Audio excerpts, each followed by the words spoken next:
Parfait. Bonjour à tous, je vais me présenter rapidement. Je suis Armand Blanchard, j'étais donc stagiaire à la Fédé l'année dernière, de mars à fin août, donc pendant 6 mois, et j'ai travaillé sur un projet de recherche qui est le développement d'un modèle de rating qui était adapté donc aux joueurs professionnels de BAD, enfin donc au circuit international, on va dire. Et donc voilà, donc mon stage s'est déroulé à l'INSEP, au pôle olympique, où j'ai travaillé avec Lucas qui a animé le webinaire de la dernière fois sur Badminton Manager et Enzo. L'idée c'était de construire et de chercher un peu autour donc des ratings un indicateur supplémentaire qui nous permettrait de contextualiser la performance en ayant par exemple des probabilités de victoire ou ce genre de choses et donc de pouvoir un peu en amont estimer donc les probabilités de victoire des joueurs qui s'affrontent et analyser les performances des joueurs a posteriori et donc de pouvoir faire des bilans potentiellement sur de l'année plus facilement, etc. Donc c'est ce qu'on verra à la fin. Euh, Ma présentation aujourd'hui, elle va un peu plus s'axer quand même sur un peu l'aspect recherche et développement donc des modèles qu'on a étudiés.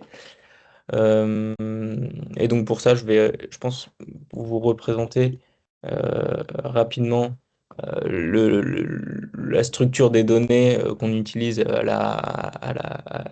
la fédération et surtout au pôle olympique, je pense. Ouais, c'est la structure des données qui est utilisée pour Badminton Manager. Et je ne veux pas m'éterniser là-dessus, mais globalement, on utilise les données d'une base de données qui s'appelle Birdie.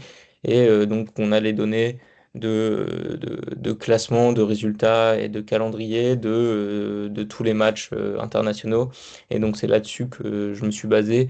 C'est les résultats de matchs depuis 2009 jusqu'à aujourd'hui. Enfin, aujourd'hui, donc l'année dernière euh, pour construire ce modèle et ensuite l'implémenter potentiellement dans Badminton Manager, c'est ce qui est encore en cours aujourd'hui. Euh, je vais vous présenter aussi rapidement les missions et la problématique sur lesquelles j'ai travaillé. Donc la mission principale, c'est bien évidemment la conception d'un système de classement un peu alternatif et assez innovant qui permettrait de mieux représenter les dynamiques et les probabilités de victoire des athlètes. Euh, et ensuite, je n'en parlerai pas trop, mais j'ai réalisé des missions de sciences du sport et de suivi de charge en parallèle pour les coachs nationaux et aussi un peu de visualisation pour Badminton Manager. La problématique de mon mémoire un peu de mes 6 mois, c'est donc de trouver comment concevoir un système de classement qui est alternatif et innovant et qui permet de mieux représenter les rapports de force entre joueurs et de contextualiser leurs performances face à la concurrence mondiale. Donc pour ce faire, et pour expliciter un peu la problématique, on va repartir du classement BWF, voir un peu comment il est construit, pour ensuite comparer avec ce qui peut se faire au niveau des ratings. Peut-être que, enfin, j'imagine que les deux vous parlent un peu avec le nouveau système de classement de la fédération et le classement BWF doit vous parler aussi. Mais concrètement, le classement BWF, il est quand même basé sur une accumulation de points en fonction du niveau des tournois. Et on prend en compte les 52 dernières semaines. Euh, et voilà, c'est un système qui est quand même utilisé pour inciter à la participation au tournoi avec les droits TV, etc., qui rapportent quand même beaucoup d'argent. Mais nous, ce qu'on voudrait, c'est potentiellement proposer un système alternatif qui sera un classement ajusté basé sur la différence de probabilité de victoire entre du coup, entre cette probabilité et le résultat observé. Et donc, en fonction du niveau relatif des joueurs, on gagnerait plus ou moins de points pour mieux refléter ce niveau relatif. Euh, ouais, ça, c'est des systèmes de classement qui sont très, très développés aux échecs. Mais ce qu'on voudrait, c'est l'adapter un peu au badminton et donc à ses spécificités. Parce qu'on a 5 disciplines, donc du simple et du double. Ce qu'il n'y a pas forcément aux échecs. Donc, à voir comment on prend en compte les matchs de double. Et il n'y a que deux issues, victoire ou défaite. On n'a pas de match nul. Ensuite, il y a une spécificité au niveau du double qui est le fait que le double, c'est quand même une discipline qui est très tactique. C'est pas seulement deux individualités qui s'additionnent. Donc, le niveau est très dépendant de la synergie dans une paire. Et donc comment mettre en place ça? Et enfin, le circuit international, on a quand même des compétitions qui sont plus importantes que d'autres. On a des placements qui entraînent de la fatigue, etc. C'est un peu comment prendre toutes ces spécificités de chacun des tournois en compte pour avoir le meilleur système de rating possible. Euh, Ouais, ensuite, là, dans une troisième partie, je vais vous montrer un peu le processus qui a été fait pour créer ce système de rating et les résultats qu'on a pu obtenir. Donc, dans un premier temps, l'objectif, c'était d'avoir un système de rating avec une complexité pas trop importante. C'était d'avoir un système qui était lisible quand même pour les coachs, que ce soit compréhensible pour les coachs et les joueurs, pour pas avoir une boîte noire qui permettrait, enfin, qui leur permettrait pas de comprendre un peu les indicateurs qu'on utilise. C'était de réfléchir à la forme du résultat, comment on adapte la victoire, la défaite par rapport euh, enfin, la victoire, la défaite, le forfait, l'abandon par rapport aux deux issues, enfin aux issues des systèmes de rating de base.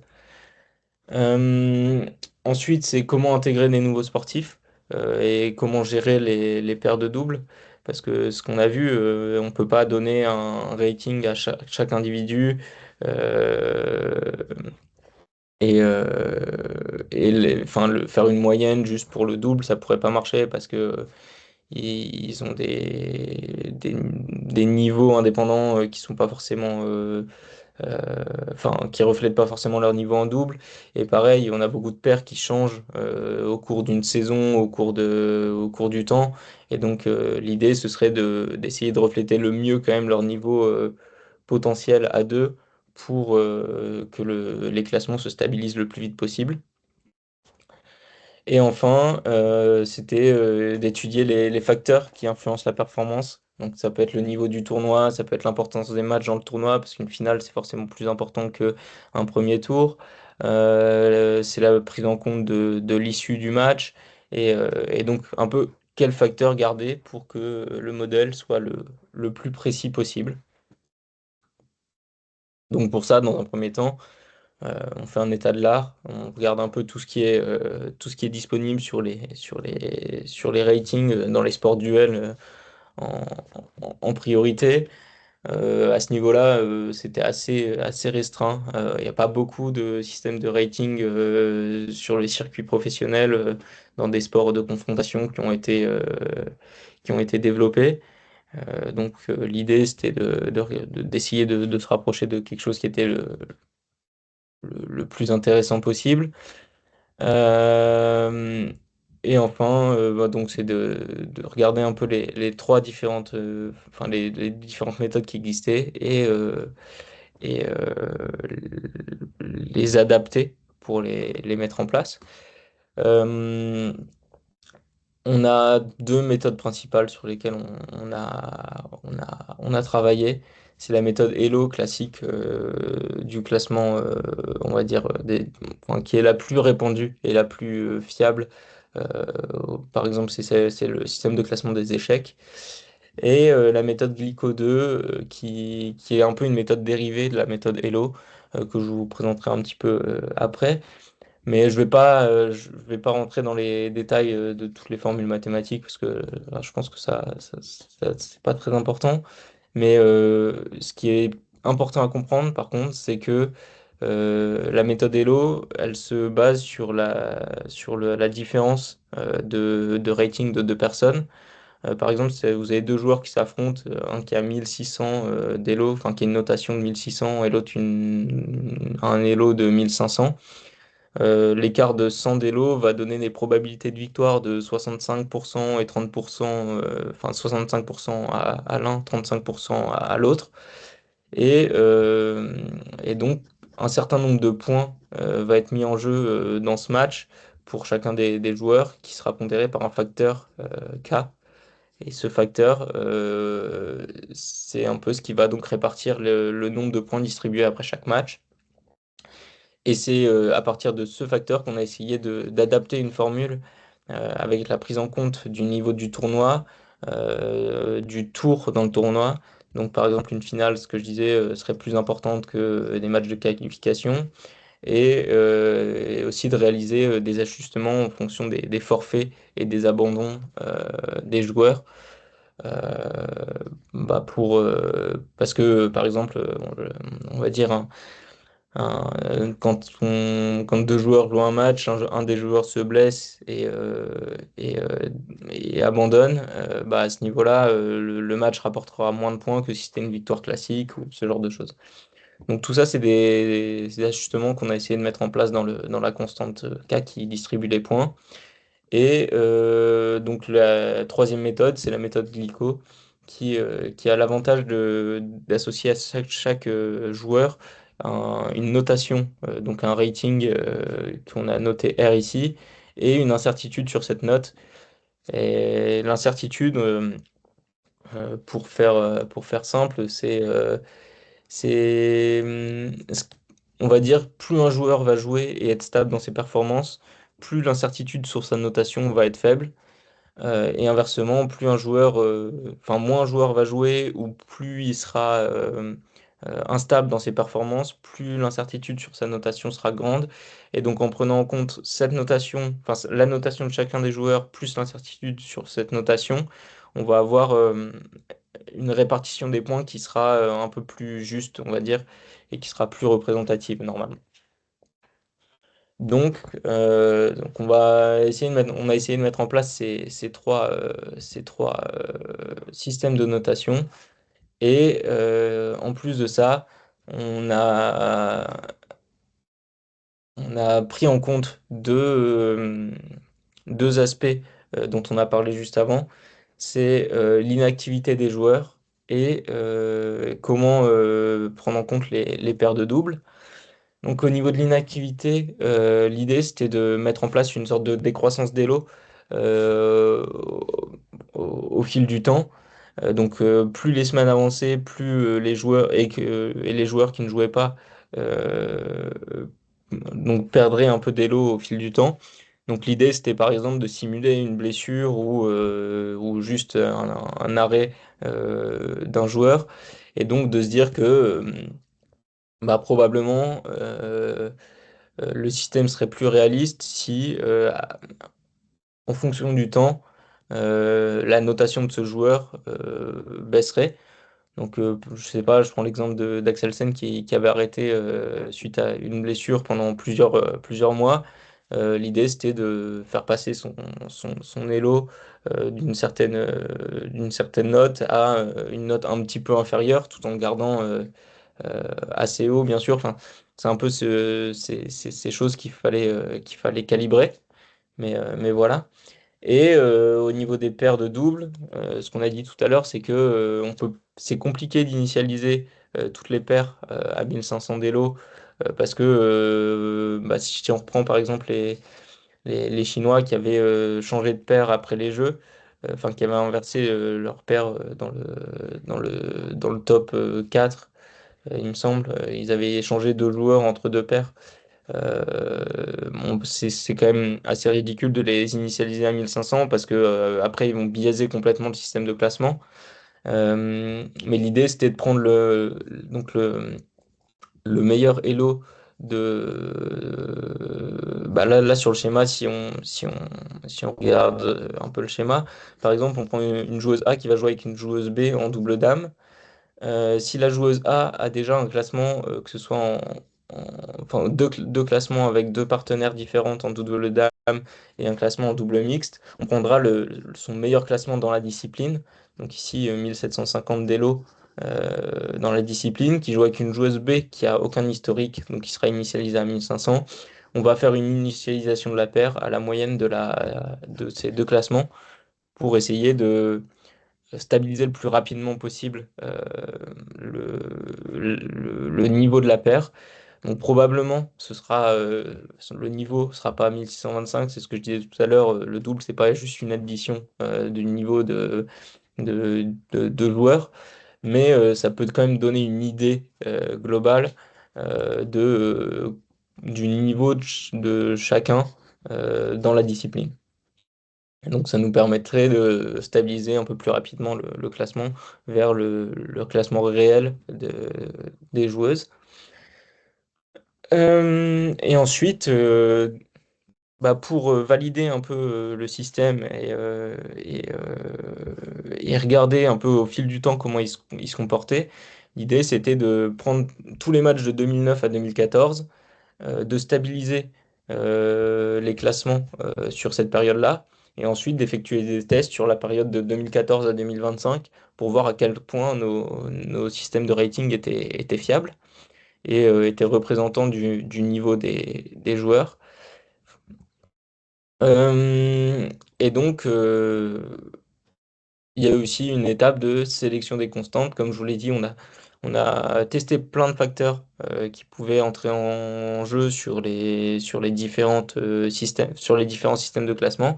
Et donc, sur ces tests, on a effectué plein de tests avec différentes métriques, le Brier score, l'accuracy, le gloss, qui sont des métriques qui permettent on va dire, d'évaluer la performance de notre système. Et donc, à partir de ça, c'était de sélectionner les meilleures constantes et pour avoir le système le plus fiable possible. Donc, au niveau de la sélection des constantes, on a fait ça très simplement.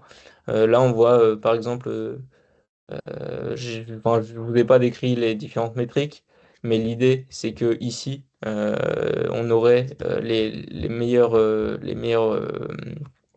points avec on va dire la meilleure fiabilité. Et chaque point représente un test d'une combinaison de constantes qui permettrait euh, de donner un certain résultat.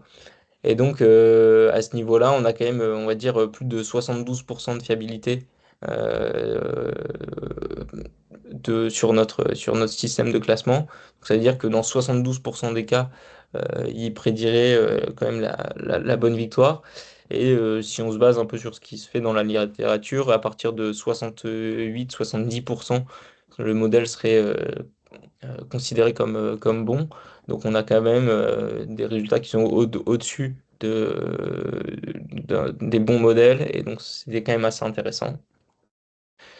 Et donc ensuite, c'était un peu de comparer, on va dire visuellement, excusez-moi, ce serait de comparer un peu et d'analyser les différentes méthodes de manière visuelle et de manière graphique pour comprendre le comportement de de chacun des systèmes de classement qu'on a essayé et de voir lesquels seraient les plus intéressants à implémenter dans l'univers informatique de la Fédé.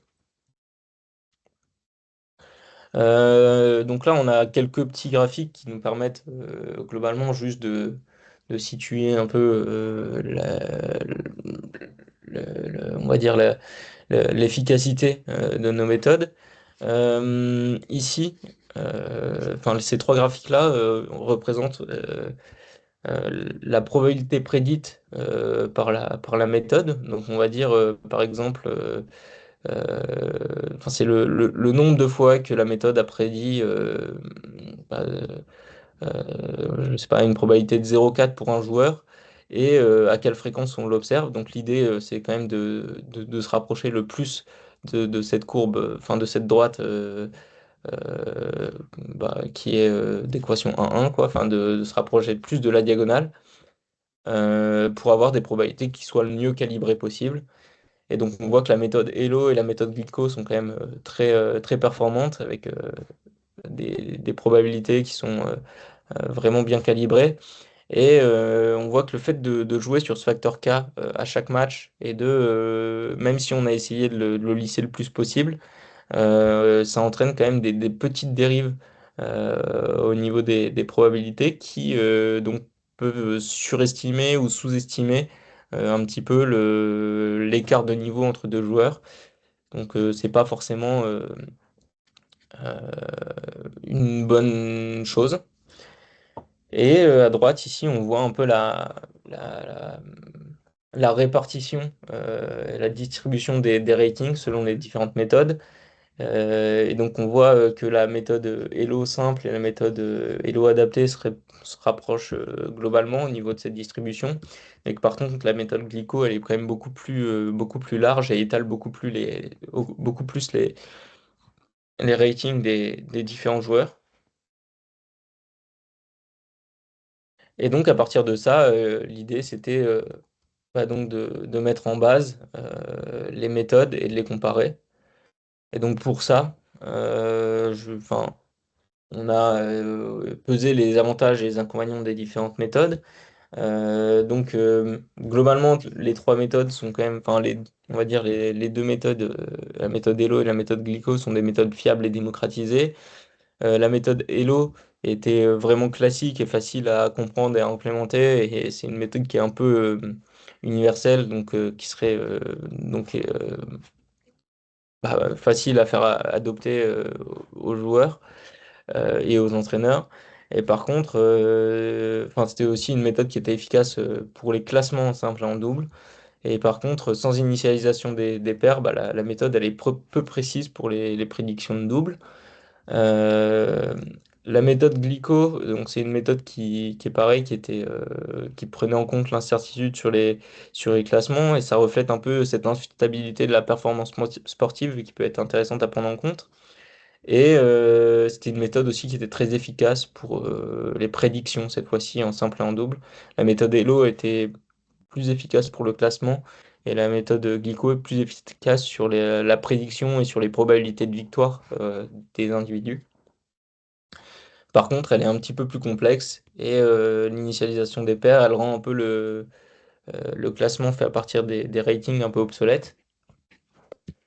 Et enfin, la méthode Elo adaptée, c'était une méthode qui était expérimentale et qui prenait en compte les divers aspects de la discipline. Elle est efficace pour les prédictions et les classements, même si un petit peu moins que les deux autres.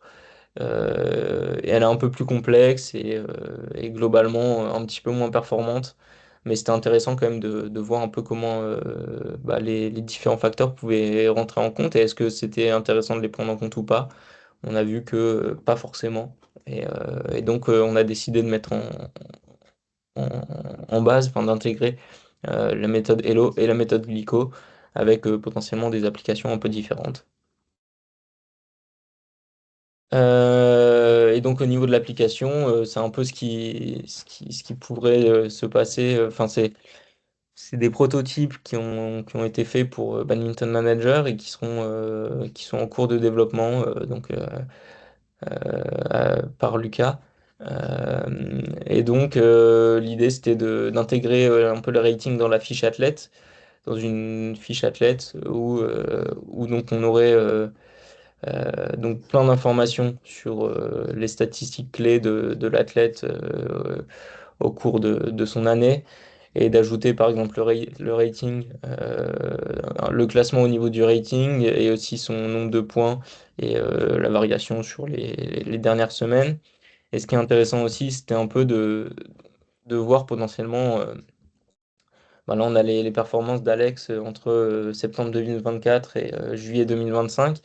Et c'est de voir un peu bah, les performances, les contre-performances de l'athlète, que ce soit sous forme de tableau avec les rencontres ou sous forme de graphe avec les, euh, les victoires et les défaites. Ça, c'était en mars 2025. Ouais, je suis plus sûr de ce que je dis, mais il me semble que c'était la victoire au Japon, mais c'est à vérifier ça peut-être. Mais l'idée, c'était quand même d'avoir un peu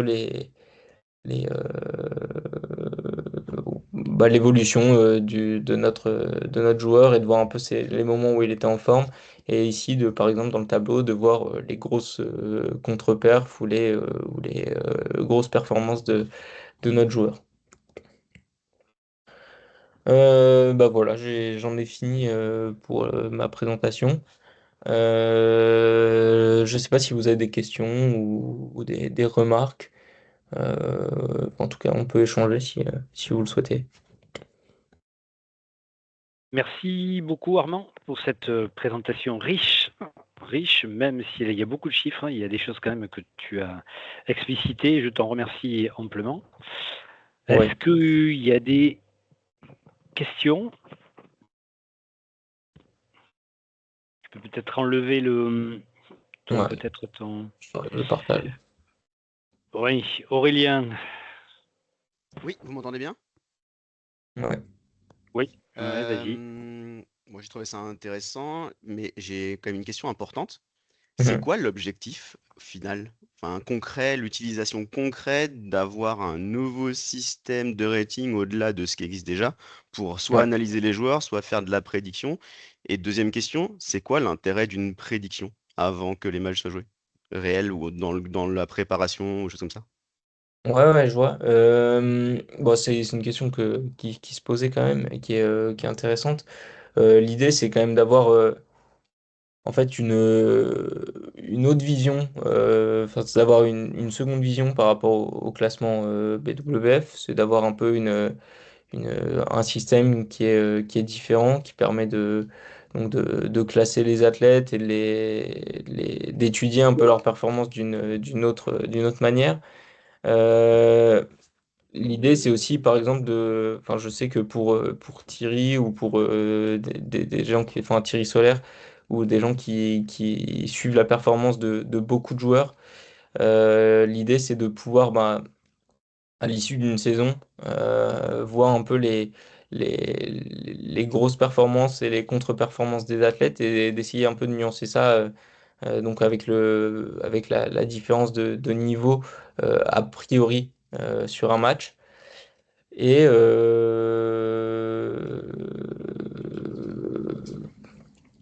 je me suis perdu. Ouais, dans Mais l'objectif d'éventuellement se préparer différemment ou de comprendre des choses comme ça. ouais, c'est ça en fait. De... Oui, c'est d'apporter du contexte, on va dire, à chaque performance et en fonction bah, du coup du niveau de l'athlète etc. Et donc c'est aussi parce que effectivement le classement BWF parfois est un peu trompeur et n'est pas enfin ne reflète pas réellement le niveau des joueurs. Et donc ouais, l'idée c'est d'avoir un autre axe de réflexion sur le niveau de chacun des joueurs et de pouvoir un peu adapter que ce soit les entraînements, mais aussi surtout suivi de l'athlète, on va dire, au niveau de la direction de la performance. Euh, je ne sais pas, Aurélien, si ça va répondre à... Vous m'entendez ou pas? Oui, vous m'entendez? Ouais, vas-y. Ouais. Ok. Ça peut aussi permettre aux athlètes, si tu veux, d'avoir des impressions comme quoi ils sont plutôt bien, ils ont quand même obtenu des bons résultats. Voilà. Et ça peut mettre des éléments ultra concrets en disant oui, effectivement, tu as eu de bons résultats, mais regarde un petit peu les résultats que tu as eu sur telle compétition. C'était associé à certains types de joueurs. C'était plutôt autour des quarts, huitièmes hein, et pas beaucoup sur les demi-finales. Ça ne veut pas dire que ça soit pas bien, hein, mais en tout cas, ça permet de réguler un peu plus je vais dire entre guillemets, peut-être un peu plus concrètement, si tu veux, des éléments dont l'athlète ou l'entraîneur, hein, il n'y a pas que là, ont de façon, de manière un peu subjective. Et là, il y a des éléments plus objectifs que peut montrer effectivement en tout cas ce cheminement-là qu'ils ont proposé. Euh, je continue. Merci Aurélien pour la question. Merci pour la réponse. Je continue. Est-ce que toi, Armand, tu as eu des rapports, des relations avec des sportifs de niveau avant, pendant, voire après, une fois que ça s'est un peu installé, des gens qui venaient te demander ou demander peut-être un peu plus à Lucas et à Enzo, des éléments avant de préparer, je ne sais pas, 3 mois avant, 2 mois avant, ou une compétition. Voilà. Est-ce que tu as eu ce rapport-là, toi, en direct, avec les En fait, athlètes? bah, moi, c'était au moment du développement, on va dire, il y a des joueurs qui jouent aux échecs et qui étaient intéressés quand même par ce système de classement. Et donc, c'était un petit peu marrant de voir enfin, leur vision de la chose. Et que ce soit au niveau de la préparation, effectivement, pas tant, parce que c'est ce que je disais, je pense que c'est plus un système qui est utile aussi a posteriori pour contextualiser les performances des athlètes enfin, et de bien situer les performances des athlètes. On va dire, si un athlète gagne un tournoi, je sais pas, un 300, en battant que des joueurs qui sont pas, enfin, qui étaient, on va dire, censés être moins forts que sur le papier. Ça reste une grosse performance pour certains, mais il faut quand même donner du contexte sur les matchs qu'il a joués, etc. Donc c'est intéressant à ce niveau-là, plus a posteriori. Et puis il y a aussi un aspect un petit peu ludique. Bah, par exemple, mon stage s'est fini sur les championnats du monde. Il y a beaucoup d'athlètes qui étaient, enfin de joueurs qui voulaient un peu les probabilités de victoire en amont des matchs des Français pour voir un peu ce que ça donnait. Et donc c'était plus à ce niveau-là. Après, c'était le début, c'était pas encore mis en place dans l'application. Donc voilà un peu le rapport qu'on a eu. Ok, merci Armand. D'autres questions?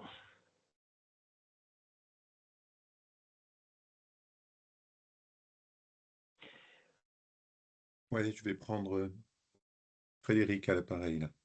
Ouais. Euh, c'est assez surprenant, je trouve, de parler de beaucoup de prédictions et de dire qu'en fait, c'est a posteriori que c'est important.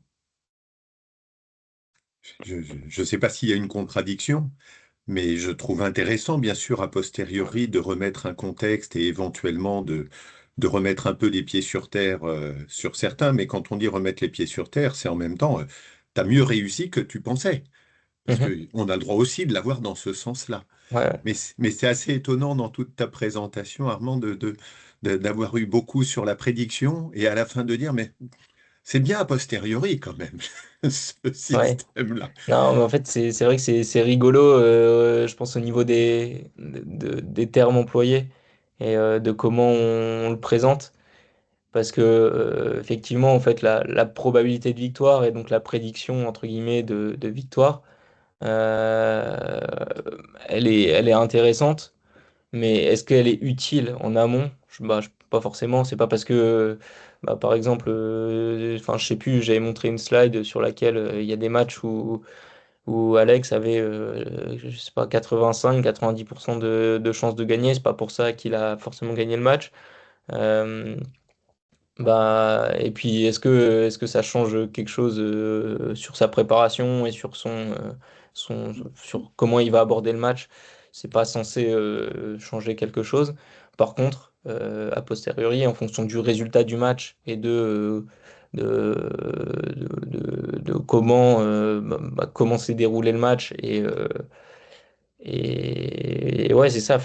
Par exemple, à la fin de l'année, pour faire un bilan, de cibler les meilleures performances de l'athlète ou les moins bonnes, entre guillemets, de l'athlète, c'est quand même assez intéressant. Donc, je pense qu'il n'y a pas forcément de contradiction, effectivement, entre la prédiction et l'analyse a posteriori. Mais c'est vrai qu'étymologiquement, c'est un petit peu rigolo comme. Ouais.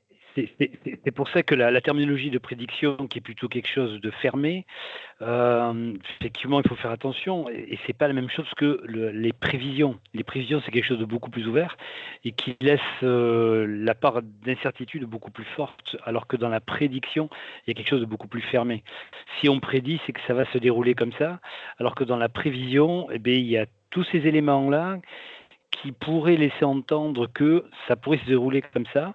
Et c'est là où l'entraîneur qui lui cherche des solutions fermes et définitives pourrait rentrer dans ces formes de data en étant l'arme absolue de savoir, alors que ce n'est qu'un outil qui permet effectivement d'envisager, et c'est la question que j'allais te poser aussi, est-ce qu'il y a eu des cas où les joueurs se sont inscrits sur des compétitions et qui, au regard des tableaux sortis, se sont désinscrits parce qu'effectivement, entre les joueurs, le niveau de la compétition et effectivement ces fameux data ne leur permettaient pas effectivement d'aller acquérir des points suffisants ou voilà. Enfin, je sais pas, est-ce que tu as eu vent de ça, toi ou pas? Je pense que c'est pas des choses qui se font beaucoup. Enfin, de ce que j'ai entendu, moi, j'ai jamais eu le cas de personnes qui auraient, enfin, d'athlètes qui auraient fait ça. Parce qu'ils n'ont pas forcément. Enfin, l'idée, c'est pas de calculer non plus où est-ce que je peux aller jouer pour que ça me rapporte des points. C'est de se confronter aussi aux meilleurs et d'essayer de progresser et tout ça. Donc ouais, j'ai pas forcément eu de cas comme ça, mais effectivement, au niveau des calculs, ça pourrait se faire. Après, c'est plus, je Alors, pense, dans des courses au ouais. quota, à la qualification, Ouais. sur des jeux ou des choses comme ça, où ça pourrait être intéressant. Ouais. Ouais. Mais je pense que, enfin, en tout cas, à la période à laquelle j'étais au pôle olympique, je pense que c'était pas l'idée globale de. Oui, si je dis ça, c'est pas pour inciter les gens à faire comme ça, hein. C'est juste Mhm. savoir s'il y avait eu ces tentatives-là ou ces projections-là au regard effectivement du data. Oui, Fred. Oui, je voulais compléter. J'espère que les joueurs à très haut niveau n'en sont pas là. Mhm. Euh, Par contre, on le voit tous les jours dans les joueurs de très petit niveau. Pour être sûr de garder son classement, on préfère ne pas aller à droite ou à gauche. Et pour être sûr d'aller au championnat de France, et cette course au point et à la non-perte des points est, à mon sens, très préjudiciable dans l'esprit qu'on veut mettre dans les choses. Mais là, ce qui m'a surpris dans quelques propos que tu as tenus, c'est de dire que le classement BWF n'était pas forcément aussi solide que ça et ne reflétait pas forcément le niveau des joueurs. Est-ce que vous avez dans l'analyse observé que c'est plutôt entre, je te dirais, la 50e, la 30e et la 15e place ou la 50e et la 20e place? Parce que quand même, les joueurs qui sont dans les 5 premiers, a priori, leur classement reflète peut-être dans les 10 premiers, mais tu as raison qu'il y a sûrement des petites choses, mais la façon dont les comptes sont faits, à part un Axelsen qui, avec sa blessure, a très peu joué et évidemment se retrouve très loin maintenant dans le tableau, tous ceux qui restent physiquement et moralement bien au top et pouvant jouer et jouant régulièrement, j'ai du mal à comprendre que l'écart soit peut-être un peu embêtant. Comment tu peux compléter Ouais, ce que tu as dit? ouais, je comprends un peu ce que tu veux dire, mais non, l'idée c'est pas de dire que le classement BWF est pas fiable et pas représentatif du niveau des joueurs, hein, bien sûr, parce que On va il pas leur est. écrire ça, non. On va pas Non, leur non, écrire à la BWF pour leur dire non. non, mais même dans mes propos, c'était pas l'idée. L'idée, c'était plus de dire que effectivement, sur certains aspects, le classement de BWF, il a quand même ses limites. Et effectivement, c'est plus autour de la 50e place, on va dire que ça se joue. Parce que on a autour de la 50e place, on a je sais pas, des pairs ou des joueurs qui n'ont jamais battu des gens du top 40, mais qui se retrouvent là parce que ils ont performé sur des tournois sur des IC ou des IS, qui ont fait des performances assez solides et qui du coup marquent assez de points pour se retrouver à ce classement-là. Contrairement à d'autres qui jouent potentiellement qui font des premiers tours d'un petit peu plus gros tournois et qui des fois passent un tour ou deux et qui marquent un peu plus de points, mais au global, ça fait la même chose, mais ils auront eu des performances, par exemple, contre des pairs un petit peu meilleurs, on va dire. Par exemple, un top 50 qui bat des top 30 de manière assez régulière, on va dire, peut se retrouver classé à peu près au même niveau qu'une paire qui joue, enfin qui bat régulièrement des top 60, 50, mais qui a du mal au-delà. Et donc, l'idée de mon propos, c'était plus de dire que effectivement, on peut avoir certaines limites parce que c'est un cumul de points et qui ne prend pas du tout en compte l'adversité. Et que bah là, au niveau du rating, on a vraiment cette adversité qui est prise en compte. Et l'idée, c'est de représenter un niveau relatif des joueurs et pas un cumul de performances sur des tournois avec une adversité qui varie, quoi. Je sais pas si c'est clair. Si. Non, mais t'as raison. À partir du moment où il y a une dispersion un peu forte, les prédictions sont évidemment moins solides. Et en fonction des programmes des uns et des autres, on comprend cette fluctuation qui limite un peu les choses, hein. Non, Ouais. non, mais c'est compréhensible, hein. Mais oui, ça Mais se passe après, oui, plutôt entre la ouais, 35e c'est ça. et au-delà, quoi, hein, C'est bien sûr. ça, à très haut niveau quand même. Enfin, quand on parle du top Mm. 10, etc., c'est quand même des joueurs qui ont des performances assez stables et dont leurs meilleures performances sont des très gros tournois. Et donc là, on a moins de variabilité à ce niveau-là, ouais. Merci. Ouais. Oui, oui. Après, ça n'explique pas sur certaines phases pourquoi il y a des athlètes qui arrivent aux demi-finales régulièrement et qui n'arrivent pas à aller au-delà. Et ça peut interroger aussi les entraîneurs, se dire, arrivé à un certain niveau, le joueur est un peu plus friable. Pourquoi il est plus friable, ça, c'est encore autre chose. Mais en tout cas, ça peut donner ouais, une cartographie du niveau sur lequel le joueur peut aller et à quel niveau ouais, il peut peut-être avoir des difficultés à aller, quoi. En tout cas, moi, ça m'interrogerait peut-être un peu là-dessus. Mais attention effectivement à cette notion de prédiction et de prévision. Je reviens sur ce que disait Fred quand il dit le petit niveau. Moi, j'étais étonné il y a 15 jours avec des collègues qui connaissent bien mieux que moi le niveau des jeunes. Ils disaient que ça démarrait déjà cette prédiction-là, à ne pas faire certaines compétitions, à ne pas jouer certains matchs en simple, mais ils continuaient à jouer en double, parce qu'effectivement, ça leur permettait pas d'avoir plus de points, ou ils risquaient d'en perdre davantage. Voilà. Et c'est vrai que c'est un des dangers de partir que là-dessus, quoi. Effectivement. Et quand je dis petit niveau, c'est même aux âges, et Fred est peut-être encore plus au courant que moi, mais en tout cas, j'ai été ultra choqué d'entendre que des gamins dès les moins de 10, et moins de 11, les U11, mais déjà se préparaient déjà à faire ça, quoi. Ils jouent en double, mais ils déclaraient forfait en simple. Parce que, ouais, Exactement. ouais. Voilà, et ça devient. J'ai été un peu très très étonné. Ben oui, il y en a qui disent faut faire attention à des WO, des palpitations, je peux arrêter, et bon, enfin voilà. Voilà, donc merci pour ça, merci. Attends, Renaud vient d'écrire quelque chose là. Tu dis que Oui, Badnet affiche une prédiction? Oui, le site Badnet pour les petits niveaux, du coup, Ouais, fait un affichage sur l'application IBAD des prédictions de réussite ou de défaite sur les matchs d'accord. suivants. Et donc, du coup, ça peut décourager certains Ouais, joueurs. ouais. Et d'accord. donc, j'ai des excuses. Oh, j'ai des palpitations. Oh, je fais une hypo, faut que j'arrête. Je peux pas. Faut que je m'alimente. Et comme l'a dit Michel, se concentrer sur le tableau suivant en double. Les les remontées, elles sont unanimes.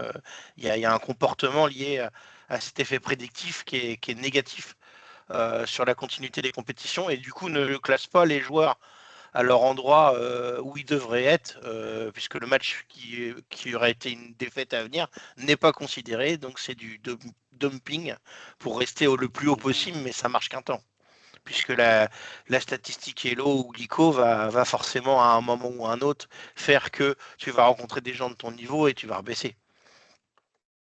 D'accord. Et ça, tu savais, Armand, toi, qu'il y avait ça dans Badnet? Bah, j'avoue que j'ai pas du tout bossé sur le. Je sais pas, Badnet, j'avoue que parce que je viens pas forcément du badminton de base, donc c'est des choses que je connaissais pas forcément. Mais D'accord. Non, non, mais c'est parce juste que pour savoir c'est s'il y à quel avait. niveau Badnet? C'est pour. Banet, c'est le logiciel de gestion organisation Les compétition pour compétitions. le national, régional, Ok. départemental. Ouais, Donc non, du coup j'ai pas du tout. c'est Ouais, les petits niveaux. c'est ça. Du coup j'ai pas du tout touché à ça. Moi c'était vraiment axé sur le circuit international Oui, et oui, les non, mais compétitions très bien. BWS. Ouais. C'est juste en termes de méthode, je m'interrogeais, est-ce que Ouais, que non, fait Badnet par rapport à tout ce que tu as réfléchi Euh, et travaillé, hein, c'est tout. ouais, non, mais Re- c'est intéressant, mais j'avoue que j'ai pas la réponse. ouais. Ok. Est-ce que ce que dit Renaud, d'autres personnes étaient au courant qu'il y avait cette possibilité-là avec Badnet? Brice, Oui, hein? et c'est un problème, je confirme. Ouais, c'est un gros problème parce que même les éducateurs, pro ou pas pro,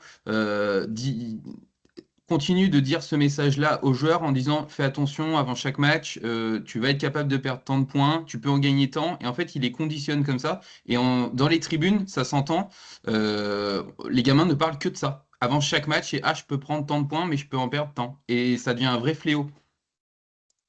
Mais après, ouais, c'est vrai que là, c'est plus facile. Mais enfin, moi, du coup, je viens du tennis, mais c'était un peu la même chose où on regarde son classement, on regarde le classement de l'adversaire, on sait que on va pouvoir gagner plus ou moins de points en fonction de ça et en perdre plus ou moins. Et ça a toujours été. Et après, Il y a est-ce une que. différence. Il y a une différence entre savoir que le mec est un petit peu plus fort et que potentiellement va falloir jouer sérieux et que de voir un pourcentage de chance de réussite, c'est complètement différent en fait. Ouais, Là, ça on n'incite fonctionne pas le différemment. jeune à rentrer sur le terrain et être tiré vers le haut, progresser parce que Ouais. la défaite fait partie justement de l'apprentissage. Je- Ouais, je- et puis ouais, ouais. ça donne une peur de perdre ou ce genre de choses qui font que même des fois ça empêche de jouer.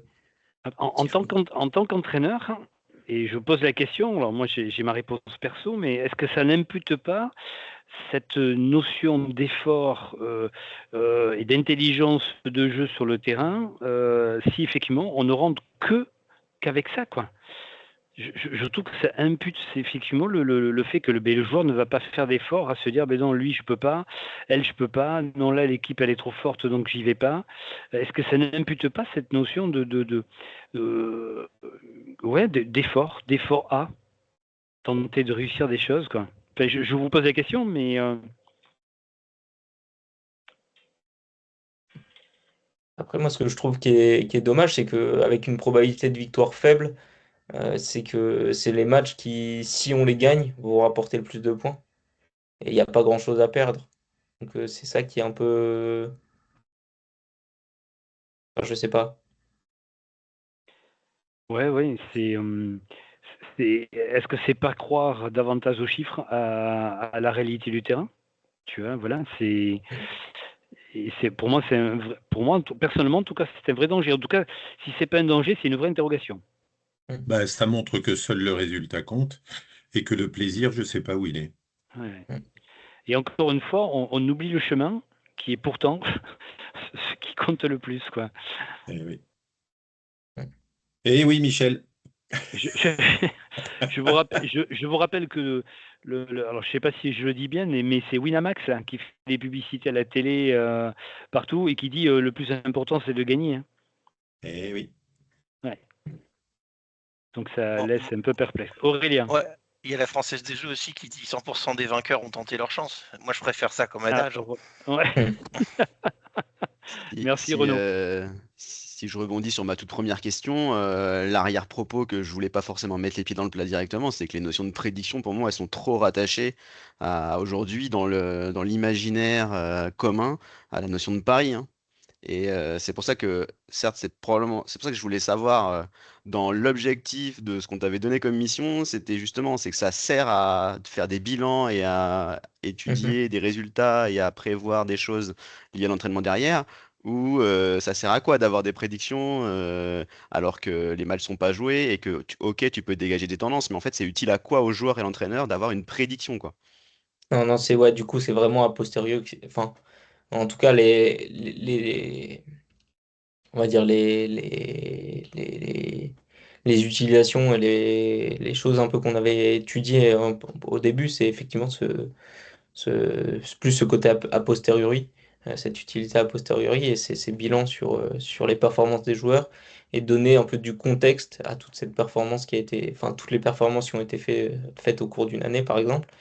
Mais ça n'a aucune vocation en amont du match à décourager ou à partir sur de soi sur un match. Enfin, c'est pas du tout l'idée, effectivement. Oui, c'est pour ça que pour moi, tu vois, enfin, j'ai l'impression que si ça doit avoir une utilité, ça doit être dans les mains plutôt des encadrants ou Mhm. des staffs pour réfléchir à ça et pas dans les mains des joueurs en fait. Parce que Ouais. sinon, on va rejoindre la discussion qu'on a sur les petits et sur le nouveau système de classement et ces points qui sont affichés, ces prédictions qui sont liées dans une application où les jeunes et moins jeunes d'ailleurs, faut pas croire que c'est que les jeunes, hein. Mhm. Les problématiques de classement et de faire attention à qui on joue, je vous assure que ça arrive chez les adultes aussi, même des P ou des D, hein. Et donc, du coup, on revient à la philosophie de la progression sportive et des objectifs qu'on se fixe dans la vie à plus ou moins grande échelle, hein, de notre petit niveau local au plus haut niveau international. C'est, voilà, est-ce qu'on ne joue qu'avec les chiffres en préparation ou est-ce qu'on s'intéresse à ce qu'on va faire pendant les matchs et après ce qu'on va en tirer pour les matchs suivants, quoi. Et encore une fois, c'est plus, tu vois, une question philosophique, c'est pas pour dire voilà, la partie prédiction était quelque chose de compliqué, même si moi je pense que ça l'est. C'est justement voilà, au niveau fédéral, c'est quoi l'objectif? Comment nous on a un message derrière avec ça et comment la Fédé a un message derrière par rapport à ça? Moi je trouve que c'est qu'il y ait des prédictions dans l'application IBAD au niveau des matchs, je trouve ça terrible en fait, vraiment. Mhm. Alors c'est un autre sujet du coup, hein, mais ça te Mais, concernait pas, mais pour moi c'est très lié quoi. non, mais oui, mais très compréhensible quand même comme sujet. Je pense que c'est quand même essentiel de se Et poser la Armand, question. Est-ce que tu as des entraîneurs qui sont venus te voir aussi suite à, effectivement, à toutes ces applications? Mais en fait, vu que enfin, moi, j'ai vraiment fait la partie recherche et la partie développement du système, Ouais. il n'était pas encore, on va dire, opérationnel et visible quand j'étais à la Fédé. Du coup, j'ai pas eu de retour particulier des entraîneurs par rapport à ça, non. Ok. Ok. Merci. Est-ce qu'il y a des remarques, des questions?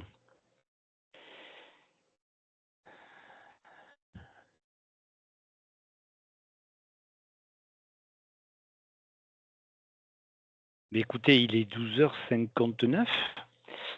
Je remercie encore amplement Armand pour sa présentation. Et on voit bien que c'était son vrai projet, ok, donc puisqu'il a donné des détails que seul lui pouvait donner. Donc je te remercie amplement Armand pour ça.